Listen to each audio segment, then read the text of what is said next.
Hi everyone, welcome to another reading of Himachal history. Here's a view of Himachal from my friend.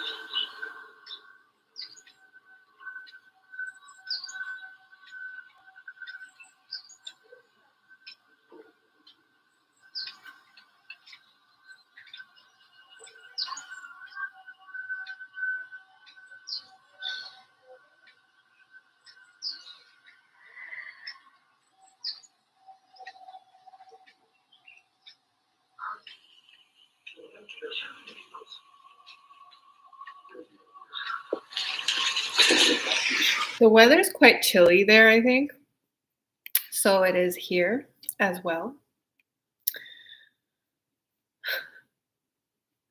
While British officials may have found partition in a sati ceremony unimaginable, their fascination with the rite continued to grow throughout the 19th century and, in some cases, was sustained to grow throughout the 19th century.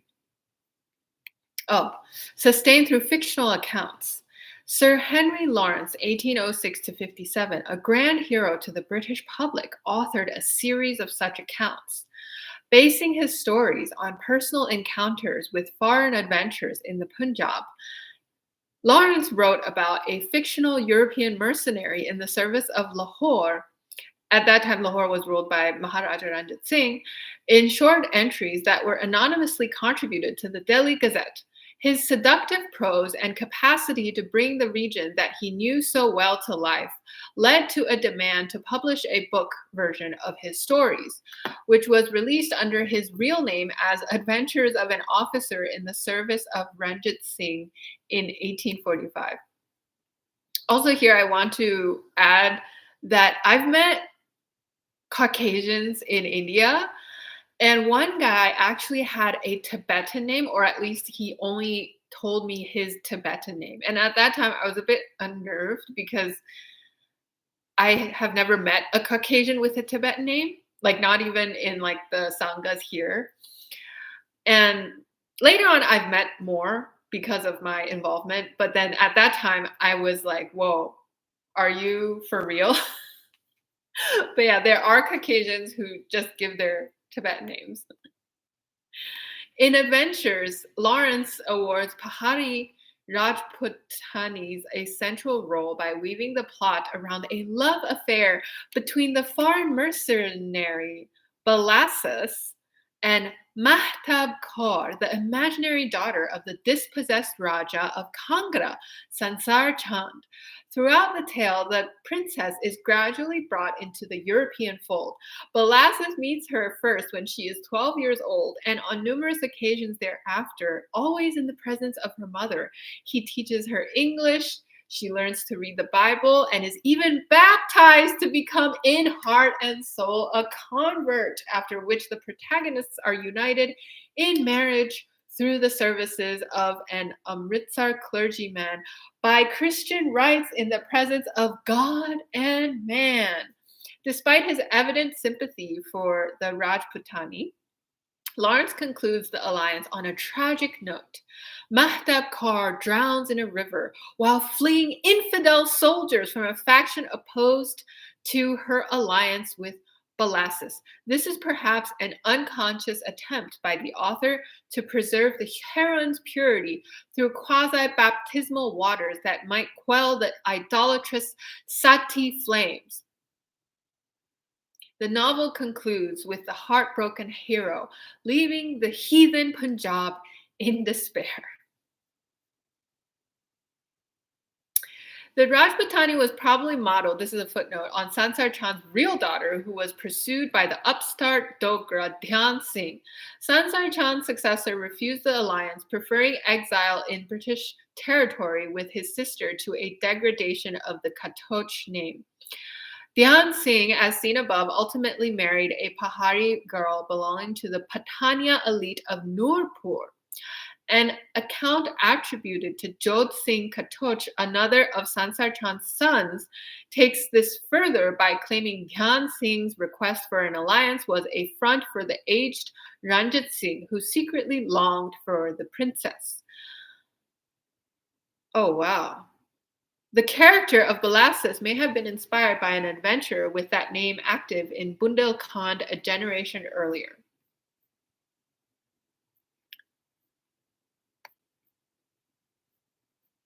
Lawrence is fascinated by the noble women of the hills, but stops his fantasy short lest it blur the boundary between the two cultures. The idealized portrait in Adventures points to the growing distance between Europeans and South Asians in the build up to the events of 1857 to 58. That was when the rebellion happened. Less than a half century after the era of Ochterlony, a new generation of British officials had come to the fore, replacing the openness of their predecessors with a wariness towards South Asian culture. Nevertheless, the coexistence of Gardner's radically different appreciation of sati and Lawrence's fiction testifies to the variety of approaches to the sati ritual among foreigners active in northwest India. The continual contact with Pahari Rajput communities thus gained the women an almost mythic quality, their cultural heritage and physical beauty provoking the imagination of male contemporaries on either side of the British frontier, including in such precursors to Victorian conservatism as Lawrence's Adventures. The centrality of West Himalayan noblewomen to Pahari statecraft during the early colonial encounter has been demonstrated in several case studies, especially in the Guleri Rani's achievements as the leader of a noble family and regent of Sirmaur under the East Indian Company. This review of archival records, oral traditions, and travelers' accounts has shown that, contrary to the recurrent claims of post-colonial discourse theorists, and despite the various restrictions imposed by indigenous culture and British rule, Pahari women in positions of power did find a voice and actively participated in the political struggles of their time. The custom of sati, hitherto regarded as the ultimate symbol of female oppression, has similarly proven more malleable than what scholars have claimed in recent decades. The struggle for power in post-war Bushahar was won by transforming the ritual into a tool for political profit, while the Guleri Rani's threat of suicide derived from a more complex set of reasons than the suffocating grip of global capitalism's invisible Videshi hat, foreign hand. Such misreadings need not discourage us from attempting to read different sources in new ways. When carefully applied to oral traditions, archive records, and literary texts, such efforts can lead to important insights that significantly enrich our understanding of the past. The explanations advanced for noble women's actions in this chapter result in credible narratives concerning Pahari Rajput women, whose conduct is revealed as primarily guided by considerations of honor and purity. Having explicated the social framework wherein sati emerged and was practiced, and having surveyed a variety of case studies, we have a solid basis to attempt a preliminary definition of the meaning of sati. In going with sahagamana, with the husband, to become sati, the faithful wife renounces the transient world and enters a state of vairagya, detachment that affords her undisputed political powers as a side effect. As Axel Michaels argues, in the case of Nepal, while widows who declare their intention to become sati are ritually dead to the world in the same way that ascetics sever links with society upon initiation, the extent to which the sahagamana might be equal with an ascetic remains unresolved. Footnote 83. This central aspect of satihood is also noted by Paul Portwright, who links the willful abandonment of the world with ascetic-like discipline, and not, as popular accounts of Rajput tradition would have us believe, with romantic suicide. This important distinction also manifests in the case at hand. The Sirmori widow of the Jhera kills herself out of grief for a dead spouse, whereas the otherworldly Rajput woman of Nurpur mounts her husband's pyre in an authoritative detachment. Both noble women are remembered as satis. The quality and efficacy of their actions is conditioned by their motives. Thus, the heartbroken suicide is internally consumed, so to speak, by the attachments concomitant with romantic love, while the Nurpuri princess tames her emotion to assume a detached posture that gains the admiration and submission of her followers. while separating the social from the personal in discussion of the obligations, feelings, and actions of Pahari Rajput women may be an impossible a task, as the drawing of a distinct line between detached asceticism and suicide. The question of the protagonist's agency has been resolved in Chapter 5 below. Chapter 5. Oh, Chapter 4. Statecraft at the Edge of Empire, Bilaspur 1795 to 1835. So the Chapter 3 talked about a later period, and then now we're going back to the end of the 1700s.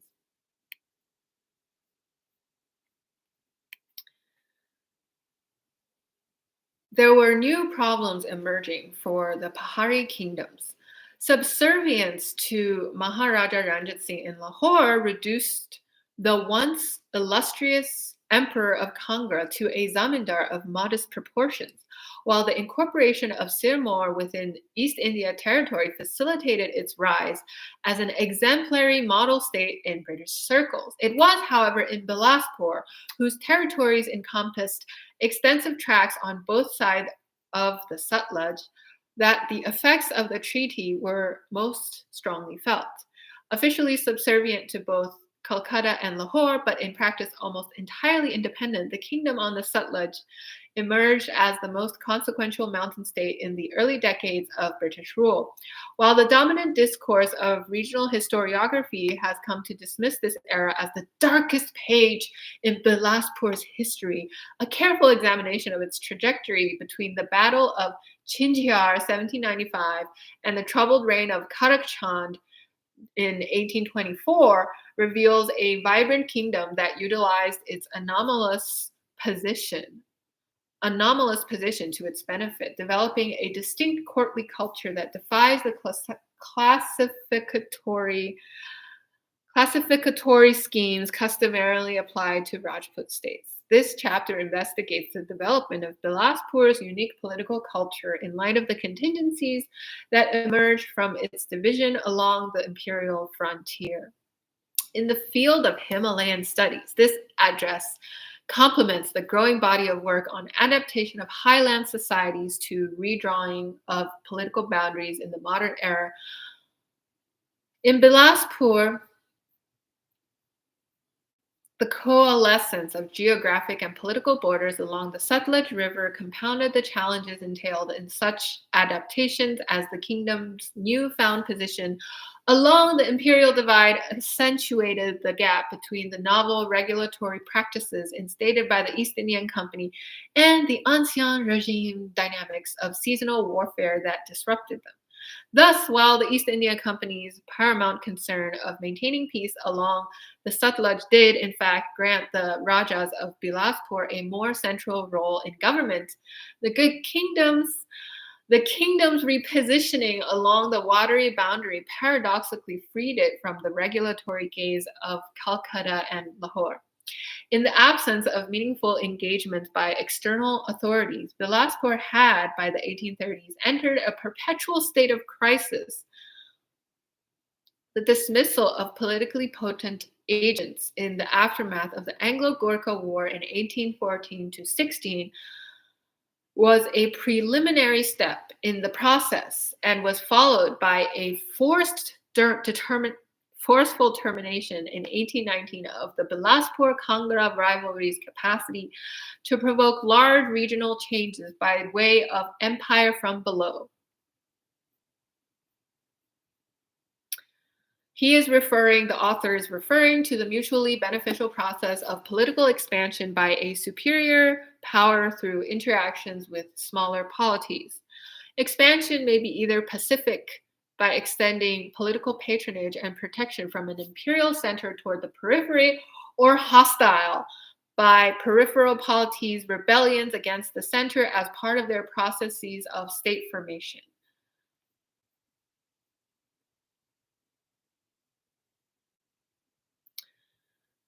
This was the pliable political culture that balanced the previous rulers' priorities with those of their noblemen peers. Their removal, although intended to augment kingly authority, ultimately deprived the state of cardinal checks and balances that ended up increasing the friction between the Raja and his kin. Imperial policies thus ended up facilitating a pronouncedly more absolutist form of monarchy along the frontier than in any of the neighboring states, under the watch of the very power that pretended to temper such absolutism. The strengthening of monarchic privileges in the Kaluri transition to modernity is explored in three phases. The intimate association of monastic affiliates, Brahmin advisors, and enterprising individuals outside of the Rajput elite with pre-colonial polity is examined first through biographic accounts of representative figures from Bilaspur and neighboring kingdoms, revealed as cardinal facilitators of trans-regional developments in the build-up to the Anglo-Gurkha War. These high-level non-Rajput functionaries became increasingly scarce. Their mentioning in records decreased, and the termination of early dynamics are explored between the conflict of Bilaspur and Kangra in 1819. The new order had implications economically, politically, and militarily. Enjoying a free hand over his government, Karak Chand Kaluria was an inexperienced ruler who pursued controversial policies that were resented by many people. Ultimately, even historians also resented him. An evaluation of these policies in light of the deep changes triggered by the Treaty of Amritsar proves they were a largely logical reaction to the permutation of powers in the divided kingdom and the political culture that they engendered, an outcome of multi-partied, multi-directional interactions that go beyond the simplistic faulting of the ruler's tyrannical character. The customary explanation for Gurkha dominance tells of a pact between Bilaspur and Kathmandu, the current capital of Nepal, against Kangra, which granted Bilaspur a brief return to the limelight of Pahari politics between 1803 and 1815. The brokering and sustainment of the alliance, although customarily attributed to the Raja, was actually the work of the ruler's prominent advisor Shiv Datt Rai. Contrary to the Chandela Rajputs, who had resided in the hills for centuries, Shiv Dutt was the first of his family to be born in the mountain state. The court chronicle of Bilaspur, the Shahi Vamsh Vinod, 1882, relates that Shiv Dutt's father, Raghunath Bhatt, was a Brahmin from Varanasi taken into service by the Kaluri noble Mian Sakht Chand. Sakht Chand met Raghunath in Jwalamukhi at the end of a military campaign under his elder brother Raja Devi Chand, reigned 1741 to 1772, and offered him patronage after being impressed by his skillful poetry and knowledge in divination. Back in Bilaspur, Raghunath wed a Brahmin woman of his Gotra with whom he had Shiv Dutt. After spending his childhood with the inner circle of the Kaluri nobles, Shiv Dutt was initiated by his father into an unspecified religious lineage and then set off to Nepal, where he obtained great influence on the Raja's mind. Upon return to Bilaspur, he became the channel of communication between the two states. Thus, when the Gurkhas marched on Kangra, Shiv Dutt formed part of the Chandela entourage that accompanied the conquerors that would continue to supply them with grain, arms, and fighters throughout the campaign, 1805 to 1809. Shiv Dutt amassed great wealth and Jagirs land grants, becoming a leader of consequence among the state's Rajput Chandelas. The extent of his influence may be inferred by a letter from the Gurkha monarch to the Governor General of India that was written about a year before the Anglo-Gurkha War, addressing a recent spate of violence along the boundary between Gurkha-held hills and the East India Company's Handuri Chandela clients in the adjacent plains. The monarch recited the history of conflict in detail. In Samvat year 1862, or Roman year 1805, when the Gurkha army occupied a position on the left bank of the Satluj, Raja Ram Singh Hindoria and everyone else who was inimical to the state and disposed to excite disturbances were expelled from their country, while the Kaluria Raja and such others as faithfully and zealously discharged the duty of allegiance to this government of Kathmandu and abided by their engagements were confirmed in their possessions, and the villages in dispute were assigned in Jagir to Devdutt Rai, who from his ancestors was a dependent of this government, and he accordingly held possession of those villages until my army crossed the Satluj on an expedition westward, when Raja Ram Singh, taking advantage of this opportunity to dispossess Rai, reinstated him in the possession of the village in question and began to raise disturbances and to commit various unwarrantable acts, in consequence of which the Gurkha commander Qazi Amar Singh Thapa again ejected him from the possession of those villages. They will become the reason for war later on, which tells us the cardinal role of the state servants, Shiv Dutt's role in the conflict. War would ultimately be fought between Gurkha and East India Company troops with the shifting support of local rulers. The opportunities that it generated extended beyond the clique of the Rajput elite. For the Gorkhali conquerors, conferring the management and revenue of villages on Shiv Dutt Rai both rewarded a key facilitator of their westward expansion with material benefits that further indebted him to their cause and simultaneously entrusted a sensitive border area to an agent removed from the network of the Chandala kinsmen. The intimation that Devdutt Rai was the dependent of the Kathmandu Darbar since the time of his ancestors suggests that his father's ties extended beyond Varanasi to Kathmandu. Indeed, according to sources privy to Kaluri history, Shiva Dutt's father had first established links between Bilaspur and Nepal, and it was only after his son had prognosticated in favor of the Gurkha attack that Amar Singh Thapa took his armies beyond the Satluj to invade Kangra. The advisor's prominence in Bilaspur was palpably evident to the East India Company troops who scaled the Bandla Heights above the capital in the early stages of the Anglo-Gurkha War, 1814-16, as the army assembled to oppose them was led by none other than Rai himself. While the parties never clashed, the moment effectively signaled the end of Shiv Dutt's career as Bilaspur's strongman.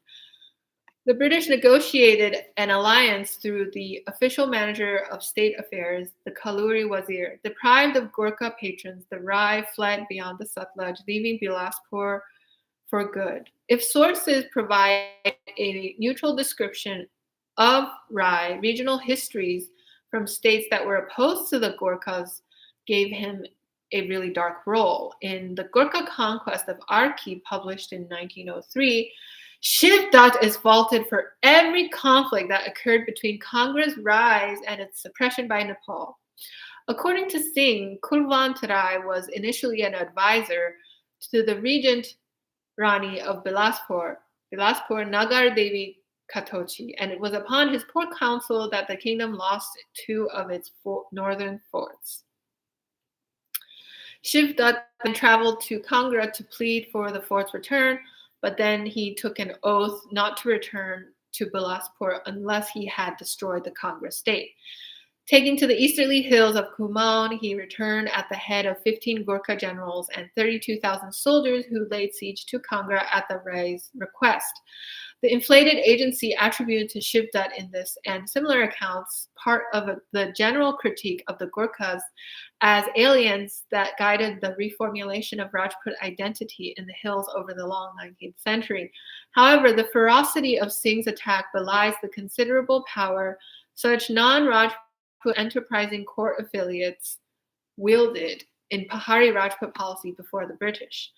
The political mastermind of Bilaspur thus formed part of the larger class of privileged cosmopolitan advisors that propelled the turn of the century politics and is closely related to the Joshi astrologers of Kumaon. Captain Hyder Young Hirsi went to great lengths to recommend a certain Hurak Dos Joshi as partly an ally in the impending conflict with Nepal. An Anglo-Indian officer in East Indian Company service, Hirsi traveled extensively in Garhwal, where he encountered the 68-year-old former chief minister of Kumaon, an active, vigorous, and astute Brahmin whose name the Gurkhas dread. A veritable Earl of Warwick of the mountains, Joshi was reputed to have the Rajas of Kangra, Handur, and Garhwal under his thumb, as well as leading factions of the Kalurias and Simorias. As early as 1780s, Joshi contacted British authority in Lucknow as the Raja of Kumaon's Vakil representative to request support in preempting a Gurkha invasion. Complications on the East India Company's side induced him to return to Kumaon in 1719. Having withstood several assaults, he withdrew to Garhwal, where he made a stand of 5 years and was betrayed by the local soldiery.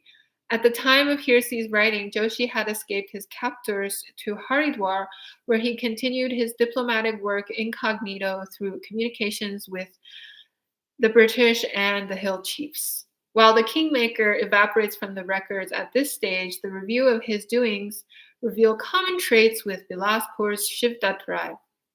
Both individuals were valued diplomats of considerable influence in Pahari courts, who were assisted by further links to religious centers in the plains, Varanasi, Haridwar, and both took an active participation in warfare as military leaders. Far from disparaging portrayals of later accounts, Joshi and Rai were politically engaged Brahmins whose resourceful application of their talents rendered them astrologers, poets, diplomats, and military leaders all rolled into one. The gap between the prescribed and ascribed roles of these non-Rajput strongmen is significant, for it relocates the trenchant question of caste identities from the military market of the countryside to the internal workings of Rajput kingdoms.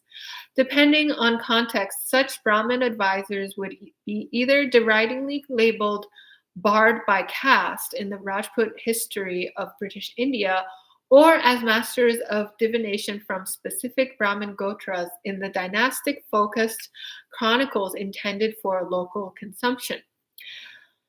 The makeup of the Garhwal court on the eve of the Gorkha conquest offers a third example. Alongside influential Brahmins, the Garhwal court hosted the celebrated poet, painter, historian, and diplomat Mola Ram, 1743 to 1833. Like Shiv Datt of Bilaspur, Mola Ram was descended from the plains-based foreigners, his father issuing from painting in the retinue of Mughal Prince Suleman Shikoh, who reached Garhwal in the late 1650s during the War of Succession fought between his father Dara Shikoh and the future Emperor Aurangzeb. When his master quit the kingdom, the painter opted to stay. But by the time of the Gorkha conquest, the family had become embedded in the Garhwali elite. As a subjugated underling of some talent, Mola Ram assisted the conquerors in governance, accompanying their armies west beyond the Yamuna, where he composed a verse account of their victories. While it is unclear whether Mola Ram came from a Brahmin background, his career exhibits qualities found in his peers, a familiarity with the workings of court, supported by extensive connections in North India political centers and a capacity for simultaneously fulfilling different professional callings.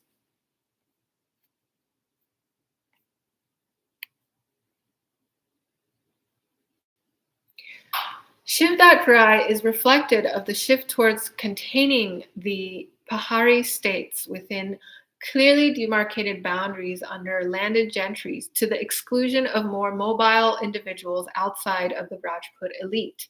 While these changes had a palpable impact on royal advisors, the relations between the kingdoms themselves required significantly more dramatic developments to affect established dynamics, as will be discerned from Bilaspur-Kangra rivalries.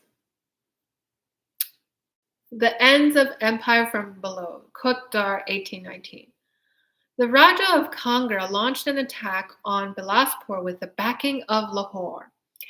As in earlier instances, the invasion quickly became complicated. New groups joined in under the new constellation of a divided Punjab. This threatened their boundaries. As in other cases of empire from below, the affair boiled down to sedition, a pattern in which local interests lead to an imperial expansion to the benefit of both parties. Readily appreciable in the Kaluri collusion with Nepal against Kangra, this feature of the political landscape encountered new obstacles under the joint guardianship of Calcutta and Lahore, revealing how new meanings became imbued in political authority during the early colonial encounter. Retrospectively attributed to the ancient rivalry between Bilaspur and Kangra, the attack and its outcome were actually intimately linked to the former's division along the Sutlej. Having secured extensive liberties from the East India Company in return for its break with the Gorkhas in 1815, the Kaluri regime was made practically free of British interference in the years leading up to the attack. And it did not have to send tribute to Calcutta. The kingdom's track north of the Sutlej, officially under Lahore, was also largely unchecked, since the considerably greater sums realized from the kingdom situated entirely within their territory occupied its collectors in the early stages of Sikh entrenchment in the hills. Encouraged by this lax attitude and by the protection of the East Indian Company, the Raja ceased paying his dues to Lahore altogether. As the archived correspondence between frontier officers and their superiors in Delhi reveal, this policy backfired into a bloody confrontation some 4 years later. Then, entering his 10th year as Lahore's most distinguished Pahari subject, the aging Raja of Kangra apprised the Sikh collector Sardar Desa Singh Majidka of Bilaspur's withholding of the revenue from its northern tracts. A joint force of Sikh and Katoch warriors advancing through the kingdom's northern parts soon after, encountering fierce resistance at Kotdar. Named after the Kot forts dotting the Dhar mountain range, Kot Dhar was a strategic asset paralleling the right bank of the Sutlej in the northwesterly direction from the river's southern bend near the capital, a distance about a day on horse, to the Kangra border in the area today inundated by the Bakra Dam. Despite inflicting casualties on the invaders, the Kaluri forces lost the ridge. Turning to diplomacy, the Raja attempted to bribe the Sardar and even proposed the transfer of a fort on the frontier of Kangra, known to be greatly coveted by Sansar Chand. Hardened by the loss of his man, the collector rejected the offer. With the enemy dangerously close to the capital, the Sodhis of Anandpur in the Pargana tract of Mokhawal joined in protest. Situated a few hours walking distance from Chandela Fort of Kot Kalur and the pilgrimage site of Naina Devi, the Sodhis had a long and complicated history.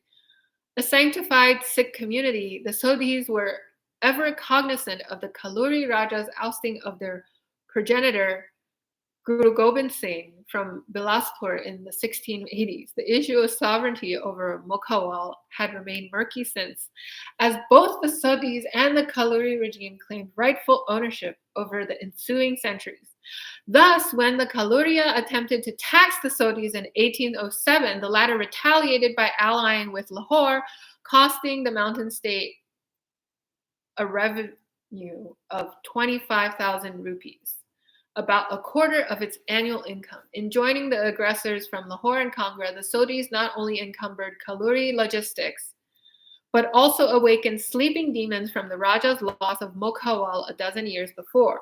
The accumulated blows to Chandela pride infuriated the Raja, who declared that if he cannot retain his lands, himself, his enemies shall not have peaceable possession of them at least a year to come. For at least A year to come. Messengers were sent to recruit mercenaries in the plains, and an official invitation to join the war against Lahore was extended to the exiled Raja of Nurpur, then residing in East India Company territory. The dynamics of coalitions that characterized the Pahari landscape during the